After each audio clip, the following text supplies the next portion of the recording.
If you've ever thought, I understand my anxiety, I've done therapy, I've learned the coping tools, so why am I still exhausted and feel like I'm barely holding it together?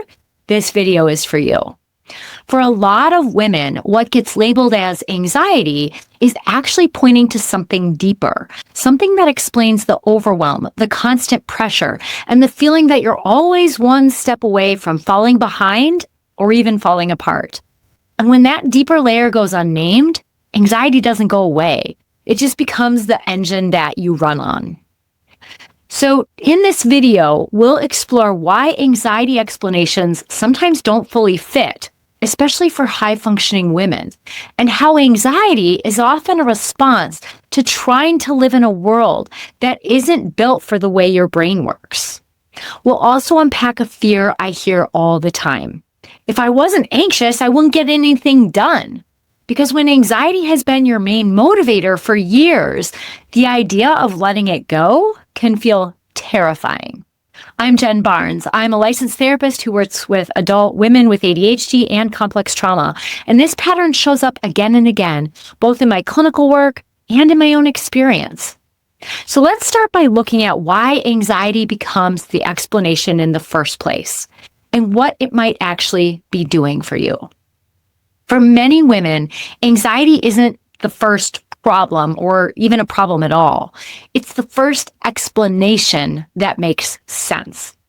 Especially for professional, capable women, anxiety is often the label that gets applied when something feels off, but no one can quite name why. You're overwhelmed, you're exhausted, you're trying so hard to stay organized, focused, and on top of things, and it feels like everything takes more effort than it should. Anxiety becomes the story because on the surface, it fits. You do worry, you overthink, you feel pressure all the time. But anxiety is often not the root.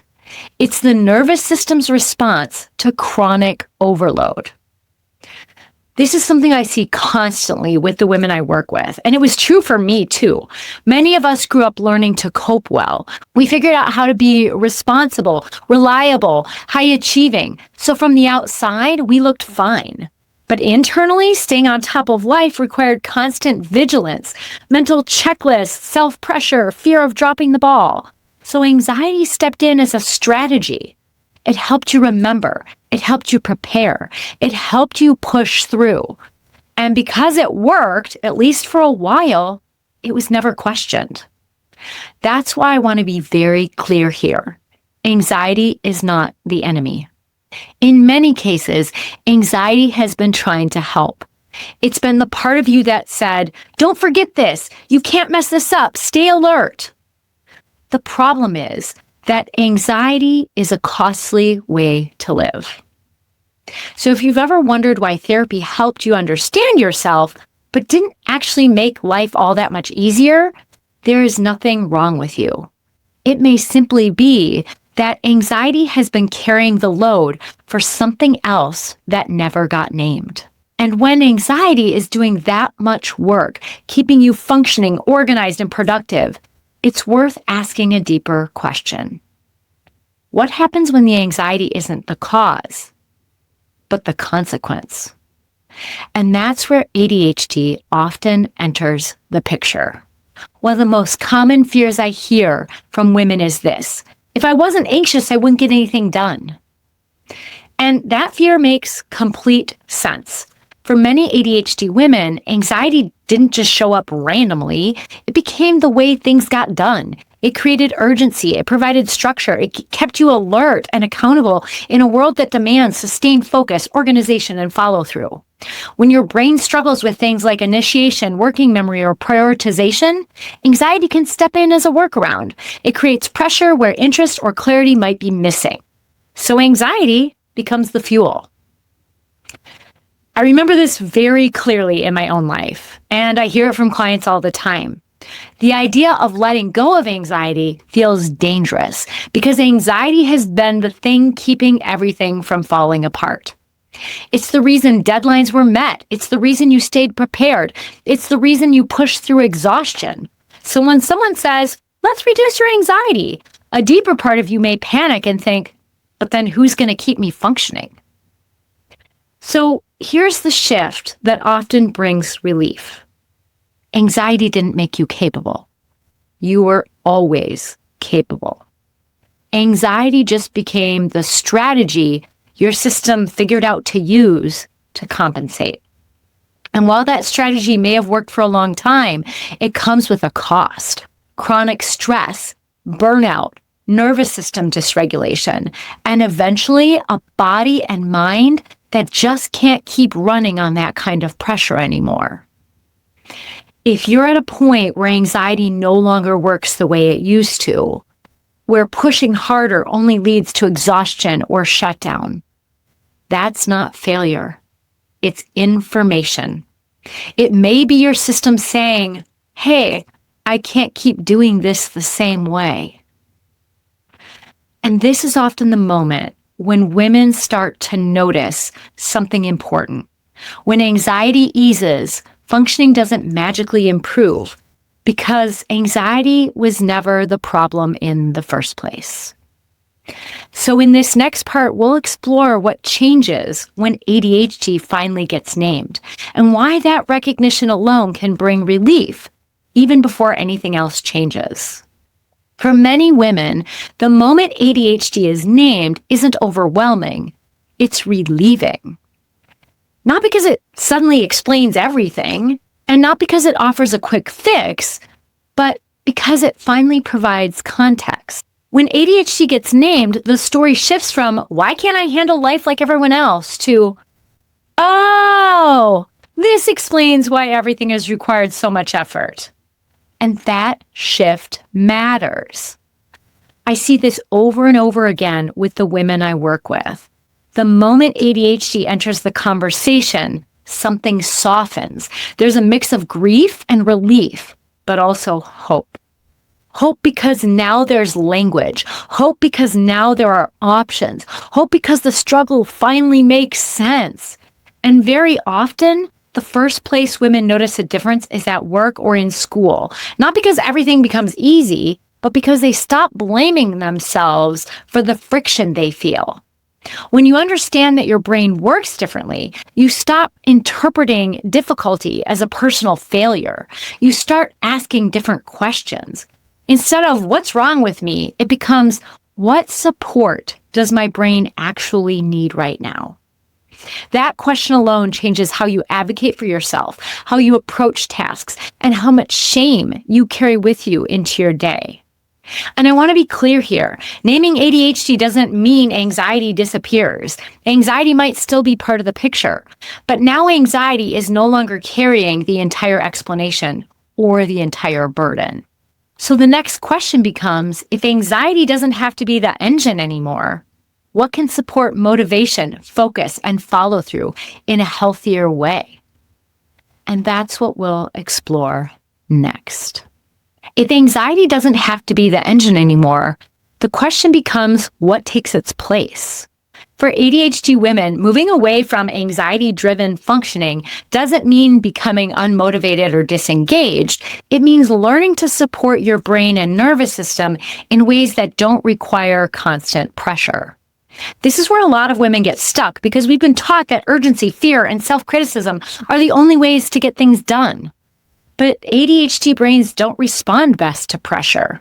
They respond to interest, safety, connection, and meaning. When women start experimenting with ADHD-friendly supports, I often see a noticeable shift. Not overnight and not perfectly, but sustainably. Instead of forcing themselves through tasks, they find ways to make things more engaging, more interesting. Instead of working in isolation, they add connection. Instead of pushing through dysregulation, they pause long enough to help their nervous system settle. And something important happens. Tasks stop feeling like threats.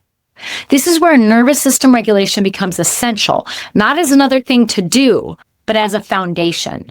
Because when your system feels safer, your brain has more access to focus, flexibility, follow through. When you're less activated, you don't need anxiety to keep you moving. That doesn't mean life becomes effortless. It means effort becomes more humane. If this feels unfamiliar or even uncomfortable, that makes sense. Many women I work with have never known another way to function. So if a part of you worries, I don't know how to do life without anxiety, I get it. It can feel uncomfortable to learn something new. And you get to be kind to yourself because learning takes time. So before we wrap up this video, I want to share one final piece. How this shift showed up in my own life and what helped me move toward a way of functioning that didn't require constant self-pressure. For me, the biggest life shift didn't come from trying harder. It came from listening differently. When I stopped treating anxiety as something to eliminate and started understanding what my system actually needed, everything changed. I had already been exercising, I'd been exposed to mindfulness, but after understanding ADHD more clearly, I approached these practices differently, not as productivity tools, but as ways to build safety and awareness in my body and mind. That's when practices like yoga, meditation, and movement-based mindfulness really clicked for me. Not because they fixed anything per se, but because they helped me notice where I was without judgment. Through these practices, I started to recognize my internal state and honoring it instead of pushing past it. Some days I had more capacity, some days I didn't. And instead of shaming myself for that, I learned to respond to it, to work with it. That shift alone, moving from self-criticism to curiosity, reduced so much of the background tension and noise I'd been living with. And it gave me more capacity to actually focus on the tasks at hand. And one of the most powerful changes for me in this was a practice called radical acceptance. Accepting that this is how my brain works, accepting that the world isn't always built for it, and accepting that neither of those things means something is wrong with me. Sometimes that means doing things my own way. Sometimes it means finding a way to work within existing systems. Both can coexist. If you're watching this and realizing that you've been living on anxiety for a very long time, I want you to hear this.